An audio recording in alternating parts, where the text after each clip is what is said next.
Hi మామ. Success స్టోరీలో series 1 యాక్చువల్గా నేను ఒక వీడియో పెట్టిన. నువ్వు ఈ వీడియో ఫస్ట్ టైం చూసినట్టయితే నా అకౌంట్ ఓపెన్ చేయి, ఒకసారి ఆ ట్రయల్ వీడియో చూడు, నీకు అర్థమవుతుంది. దానిలో నెక్స్ట్ లెవెల్ మైండ్ సెట్ తీసుకెళ్తా అని చెప్పిన. నెక్స్ట్ లెవెల్ మైండ్ సెట్ తీసుకెళ్ళాలంటే ఫస్ట్ ఆఫ్ ఆల్ చెప్పేటోడు ఎవడు, స్పీకర్ వీడియోలో చూస్తున్నావు కదా నువ్వు, వీడెవడు అసలు మాట్లాడేటోడు ఎవడు, వాని గురించి తెలుసుకుంటే నాకు అర్థమవుతుంది. అసలు రియాలిటీ చెక్, అసలు నేను ఏం చేసిన లైఫ్లో నా రియాలిటీ చెక్ ఏంటో నేను చెప్తా. దాన్ని బట్టి లిటిల్ చెప్తాను, నీకు ఒక ఆన్సర్ దొరుకుతుంది నీ లైఫ్లో. ఎందుకంటే ప్రతి ఒక్క లైఫ్లో ఒక విషయం మనం గుడిచిపోతాం, నేను కూడా అట్లనే అయినా. బట్ ఏమైంది నేను చెప్తా. యాక్చువల్గా నేను చదువుకున్న గీతం యూనివర్సిటీ. గీతంలో చదువుకుంటే ప్రతి ఒక్కడు అనుకుంటాడు అలా లైఫ్ సెట్ మామ ఈయో అంటాడు. కానీ నాకు ఆ తర్వాత ఒక విషయం అర్థమైంది. చేతిలో డిగ్రీ పట్ట పడ్డది కానీ అదే చేతిలో లైఫ్ బల్లే. నెక్స్ట్ తెలుసు కదా డైలీ రొటీన్, లేచినామా, బుక్కడంతా తిన్నామా, ఫోన్ స్క్రోల్ చేసినామా, పన్నామా, అదే స్టక్కులున్నా.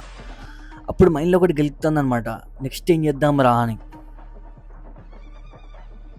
ఇక ఫ్రెండ్స్ అందరు ఏమో ప్లేస్మెంట్ పేపర్లతో బిజీ, నేనేమో రెజ్యూమ్ పేపర్తో బిజీ. ఇంటర్వ్యూ పోయినామా, సైలెన్స్, ఏం లేదు, డొల్లా.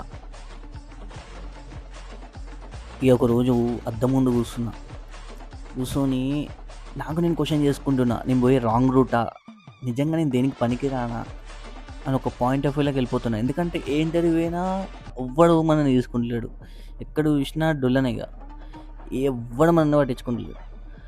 అప్పుడు పండుకుందామని నిద్ర పట్టదు. పండుకున్న ముందు ఒక ఆలోచన వచ్చింది, నేనేమన్నా రాంగ్ స్టెప్ వేస్తున్నా, లేకపోతే నేను ఇప్పుడు పోయే రూట్ కరెక్ట్ కాదా, లేదు అనుకుంటే నేను ఇప్పుడు రెడీగా లేనా. ఇవన్నీ స్ట్రైక్ అయితేనే ఉన్నాయి. ఇక పండుగ ముందు ఎవ్వని పడేది. మేబీ నీకు ఇదే వేలో ఉంటారు నా వీడియో చూసిన వాళ్ళు. లిటరల్ చెప్తున్నా, ఇప్పుడు నువ్వు వీడియో చూస్తున్నావు కదా, మేబీ ఇప్పుడు రాకపోవచ్చు, తర్వాతనైనా రావచ్చు, లేదా నువ్వు ఇప్పుడు అదే సిచ్యువేషన్లో ఉండొచ్చు, నా డౌట్. మనకాడ డబ్బులు కావాలి, 10 రూపాయల కోసం కూడా మమ్మీ చేతి చాపుడు, 10 రూపాయల కోసం ఇక్కడ ఉన్నాయని ఎతుకుడు.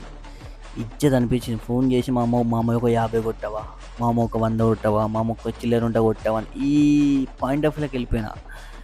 కానీ అప్పటికి జాబ్ రాలే, కాన్ఫిడెన్స్ దొబ్బింది, ఇంట్రెస్ట్ పోయింది. ఇక ఏదైనా ఒకటి చేసుకుందామరా మనం, ఇక ఇలా ఊకొక 10 రూపాయలు అడుగుడు ఎంత ఇందిరా, మనకి రాదు అనుకున్నా. బట్ వెయిట్ చేద్దాం, ఏదో ఒక డోర్ ఓపెన్ కాదా మనకి, ఒక చిన్న డోర్ అని ఓపెన్ కాదా, దాన్ని సక్సెస్ కామా అని అనుకున్నా. కానీ ఆ రియాలిటీ చెక్ తెలుసుకోవాలనుకుంటే కామెంట్లో సిరీస్ 2 అని టైప్ చేయి, నేను ఆ రియాలిటీ చెక్ చెప్తా. Wait and watch.